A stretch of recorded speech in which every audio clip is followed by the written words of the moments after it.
वंदनीय संत समाज, धर्म प्रेमी बंधुओं, श्रद्धा मूर्ति माँ बहनों,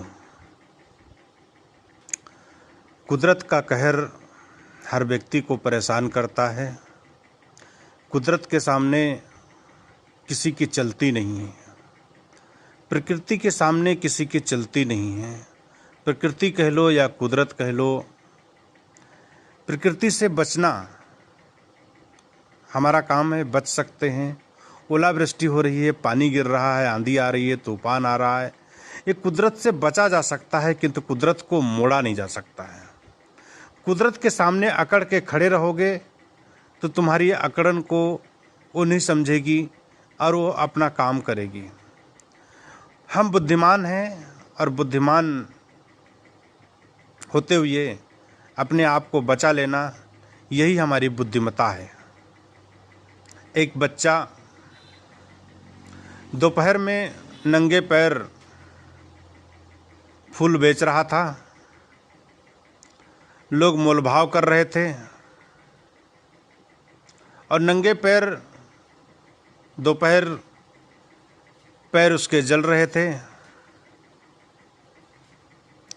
एक सज्जन ने उसके पैरों को जलते हुए देखा और बहुत दुख व्यक्त किया। भागकर गया, दुकान से जूता खरीद करके ला करके उसको पहना दिया।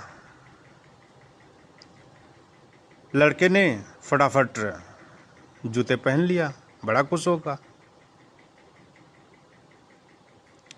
और उस सज्जन का हाथ पकड़ के कहने लगा,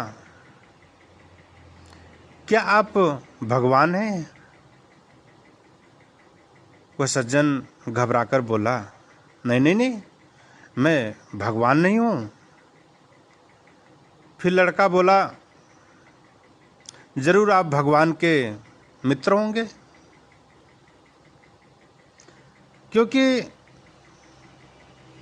कल मैंने भगवान से अरदास लगाई थी कि हे भगवान, मैं जब फूल बेचने जाता हूँ मेरे पैर बहुत जलते हैं, मुझे जूता लेकर के दे दो ताकि मेरे पैर ना जले। इसलिए आज हमें वह चीज़ मिल गई। कल मैंने अरदास लगाया और आज वह चीज़ मिल गई। तो ऐसा लगता है कि आप भगवान होंगे या भगवान के दोस्त, क्योंकि मेरी बात और मैं भगवान से ही अरदास किया था। वह सज्जन की आंखों में पानी आ गया, आंसू आ गए, मुस्कुराता हुआ चला गया। लेकिन दोस्तों, मेरे मित्र साथियों, कुदरत का कहर बड़ा गंभीर होता है। इसी को किस्मत कह लें या कुदरत कह लें, कुछ भी कह लें, किंतु जो जिसके हिस्से में होता है वो व्यक्ति उसको पास में जा करके मिल जाता है। सिर्फ ज़रूरत होती है समझने की। इसलिए किसी ने कहा है कि वर्क इज वर्शिप। सदगुरु कबीर साहब ने इसे कहा है, कर्म ही पूजा है। कर्म करते रहेंगे तो उसका फल हमें ढूंढने की ज़रूरत नहीं है, फल की चिंता करने की ज़रूरत नहीं है। वो फल जो आपने काम किया है उसके बदले में तो मिलेगा ही, और आगे कर्म करने की ज़रूरत है, चिंता करने की ज़रूरत नहीं है। क्योंकि चिंता हर व्यक्ति चिता की तरफ ले जाती है। चिता का मतलब यही है कि हर व्यक्ति चिंता की जलन में परेशान होता है और की चाहना करता है। वस्तु और व्यक्ति, प्राणी और पदार्थों का बटोर करके अपने आप को सुखी महसूस करना चाहता है, किंतु होता नहीं है। वस्तु, व्यक्ति, प्राणी, पदार्थों से सिर्फ केवल आपकी आवश्यकताएं ही पूर्ति हो सकती हैं। आप उनसे आवश्यकताओं की पूर्ति करके अपने मन को शांत कर सकते हैं, किंतु सुख की अनुभूति वहां नहीं है।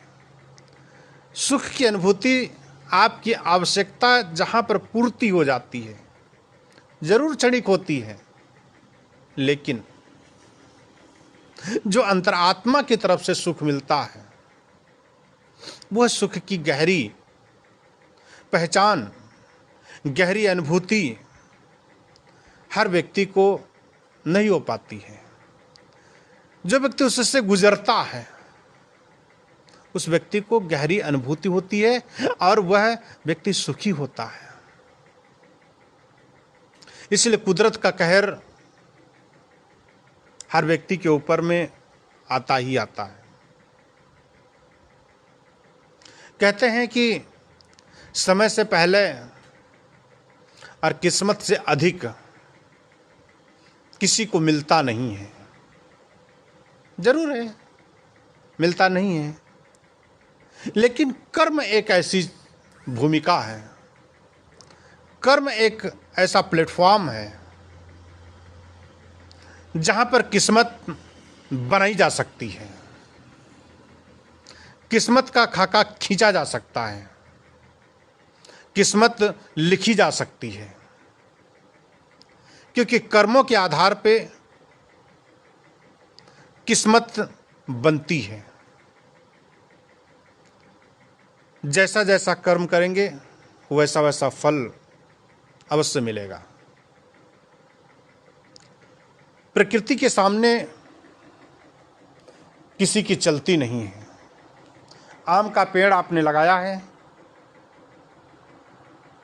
नींबू नहीं हो सकते हैं, जामुन नहीं हो सकता है, बीज जैसा है वृक्ष वैसा ही होगा।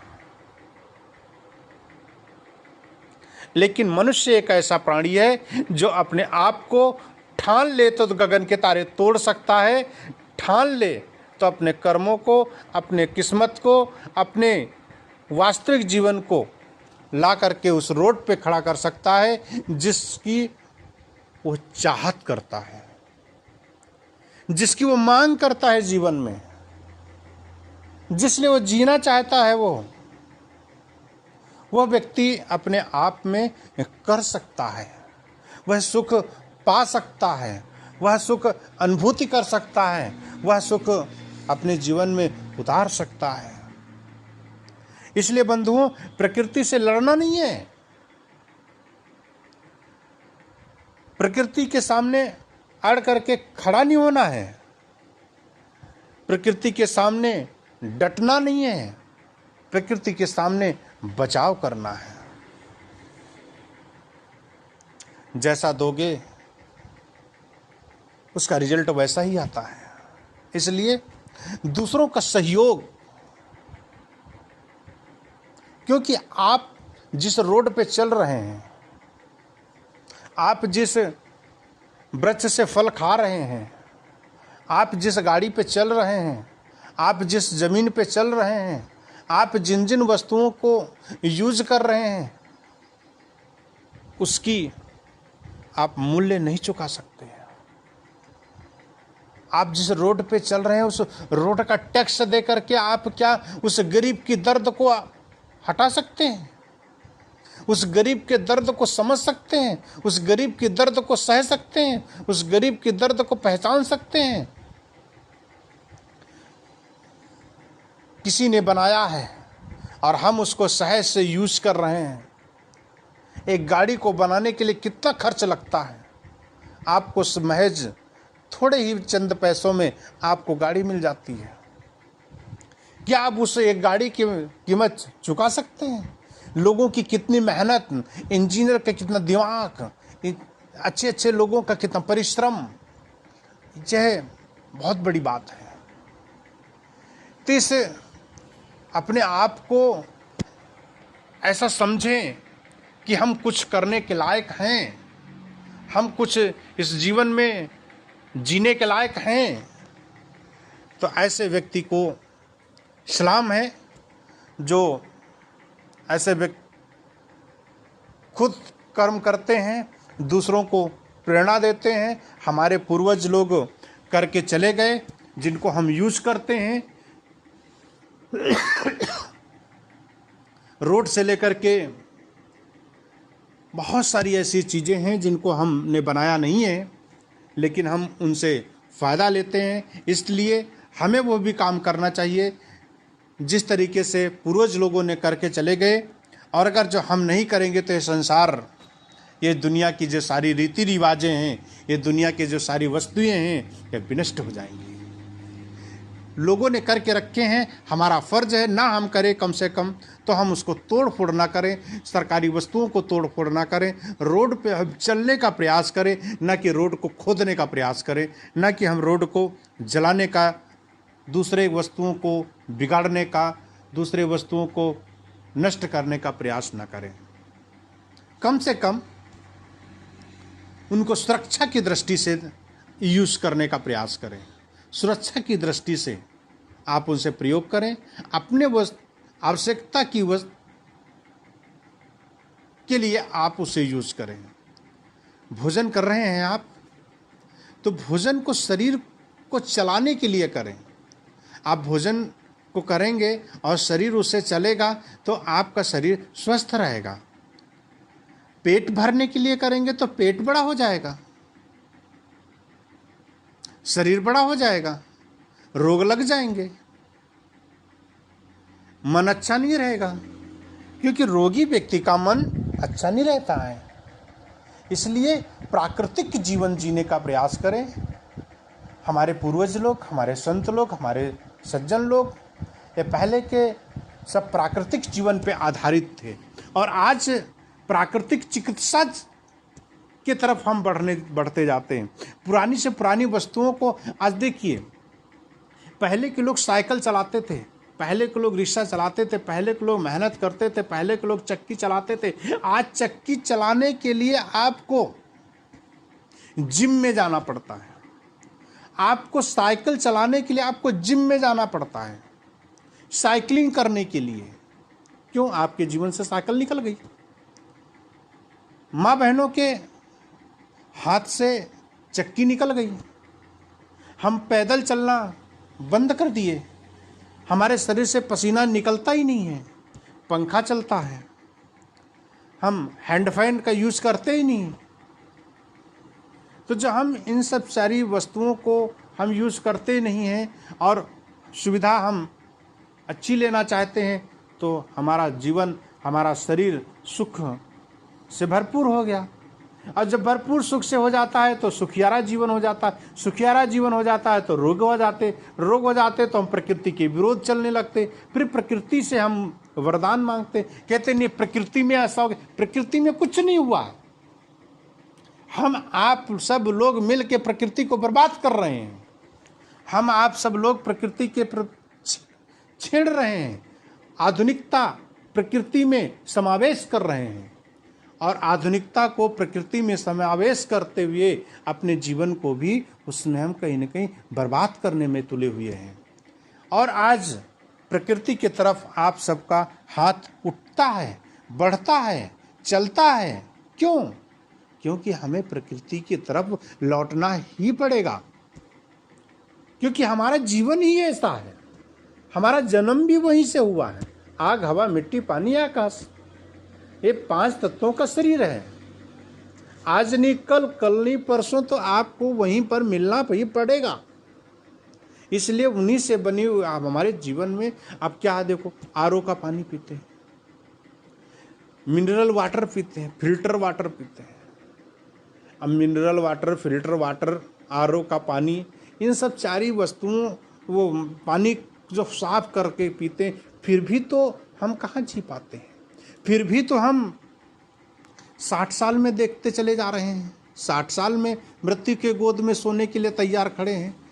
पहले के लोग घड़े का पानी पीते थे। क्या है? यही है आधुनिकता हमारे जीवन को बर्बाद कर रही है। हमारे शरीर को बर्बाद कर रही है। इसलिए हम अपने शरीर को, अपने आधुनिकता भरे जीवन को हम जितना प्रयास करें बचाने का प्रयास करें, अपने आप को सजाने का प्रयास करें, अपने आप के जीवन को संभालने का प्रयास करें और हम प्रकृति के गोद में खेलने का प्रयास करें। हमारे पैर में मिट्टी लगे, बच्चों को हम खेलने नहीं देना चाहते हैं, और जब तक हम बच्चों के पैर में, हमारे पैर में मिट्टी नहीं लगेगी, जब तक हम प्रकृति के गोद में हम नहीं खेलेंगे, तब तक हमें प्राकृतिक जीवन कहाँ मिलेगा। आज हम प्राकृतिक चिकित्सालय में मिट्टी की लेप लगा करके नहाने जाते हैं, कटी स्नान करने के लिए जाते हैं। क्यों? क्योंकि हम तालाब में नहाना बंद कर दिए, हम मिट्टी अपने शरीर पे लगाना बंद कर दिए, खेतों में काम करना बंद कर दिए। तो हमें प्राकृतिक चिकित्सा तो जाना ही पड़ेगा, मिट्टी का लेप लेना ही पड़ेगा। तालाब के नहाएंगे तो बोट में नहाना पड़ेगा, बड़े बड़े प्लास्टिक के तालाब अपने घर में लगा करके उसमें जाते हैं। कुल मिला करके हमें प्रकृति का सहयोग, प्रकृति का सहारा लेना ही पड़ेगा। और हम जब तक प्रकृति का सहारा नहीं लेंगे तब तक हम अपने जीवन को बदल नहीं सकते। इसलिए कुदरत का कहर, कुदरत का समझ हमारे अंदर में होना चाहिए और दूसरों का सहयोग, दूसरों का सहारा बन करके अपने जीवन को चलाना चाहिए। यही मेरी आप लोगों से विनती और यही मेरा आप लोगों का सुझाव। अपने जीवन को हम सजाते और संभालते चलेंगे तो हमारा जीवन एक स्वर्ग के रूप में बन करके खड़ा होगा और दूसरों को सहयोग प्रदान करेगा और दूसरों का सहयोग करेगा, दूसरों का सुख समृद्धि लाने में हमारा जीवन समर्पित होगा। इसलिए आप सब लोगों से निवेदन है कि आप लोग यह काम करने का प्रयास करेंगे